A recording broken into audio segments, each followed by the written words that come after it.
How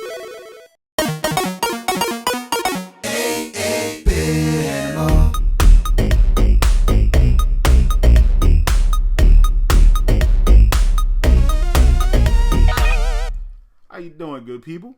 This is the 8-Bit Animal, and today we're going to talk about a game based on a comic character from 1959, which means that you would probably know this character if this character wasn't exclusive to Europe. Started out in France, you know, where babies come from, according to some old commercials down here in New Orleans. But yeah, it got adapted to European, English-speaking European markets, and then eventually made its way stateside somewhere in the 70s or so. And from what I know, the series is still going strong. No, I'm not talking about the Smurfs. And no, I'm not talking about Tintin.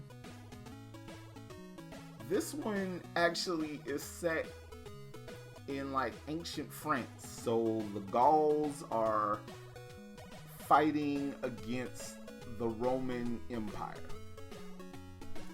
and trying to keep Caesar from taking over and expanding into Gaul. Today, we're going to take a look at Asterix. Alright, so you got Asterix, who is on a mission to rescue his good buddy Obelisk from the Romans who have kidnapped him. Because if you don't get to him, Julius Caesar's going to throw Obelisk to the lions. Asterix don't want that. You shouldn't either.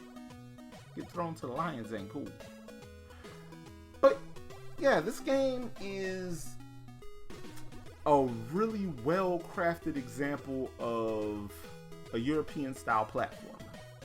It's got a lot of the same tenets that make a lot of other games that were developed by European teams like Infogrammes. It's got a lot of the stuff that makes those games good. It's got a lot of that stuff. Asterix doesn't have any like for real projectile weapons, if I recall. He punches things and people. So yeah, if you were a Roman soldier around the time of the Gauls and Asterix socked you in the face and you looked up and saw this dude with that mustache, you should feel pretty played. But yeah, man, this game is pretty solid. But again, it did not get a release here in the States, an official release at least. And I mean, we could say that was a shame because there were a lot of really good games that were made for the European and Japanese exclusive markets that we didn't get here in the US. But at the same time, we got some good stuff here that they didn't get. And we were exposed to a bunch of trash that came from those markets as well. And they got ours. So even exchange all the way around. But Asterix is actually a really easy game to get your hands on. I'll explain why later. But yeah, this game is cool. You're not rescuing a princess, so it kind of turns that trope on its head. And actually, Obelix is in a lot of the other Asterix games as a playable character. There are like 40 Asterix games out in the wild. Arcade title. Konami did an arcade game. There's a lot of stuff out there that a lot of us didn't know about. And a lot of games for pretty much every console. And I'm gonna go do some research and look up some of those other games, because some of them might be just as cool as this one. Like, yeah, this was one of the better titles released by Infogrammes, and it takes advantage of stuff that people learned about the NES later on, because this game came out in 93, so pretty much tail end of the life cycle for the system. And it actually looks like it's from that sweet spot I'm always talking about, that 88 to 91. It looks like it's from around that time. It's a really good looking game. It's a really well controlling game, even though Asterix kind of slides a little bit when he walks, when he stops to walk.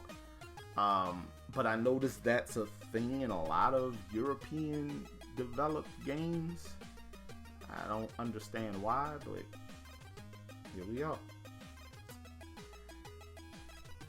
If you are interested in a copy of Asterix, I have fantastic news for you. Most copies I've seen are between 20 and 30 bucks. You might find some cheaper. I mean, you're gonna wait a little while and shipping's probably coming from Europe, but it's a solid game, and having it in your collection would be a great pickup for you. Now, keep in mind, this game is designed for the PAL market, so sound might be a little weird. It might run a little fast or a little slow on your system. Make sure that especially if you're running this on a clone, see if that clone can run this game at its proper speed and at its proper sound and all that. Because I would hate for you to invest in it and then you can't properly play it because it's wonky.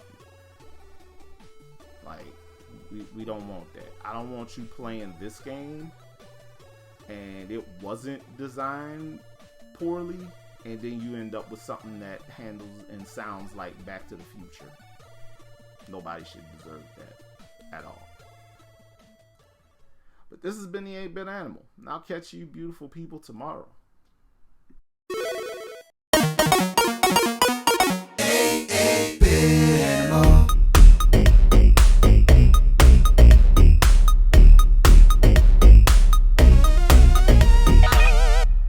Next time, we take a look at a game from the only member of the Pro Stars without a shoe deal.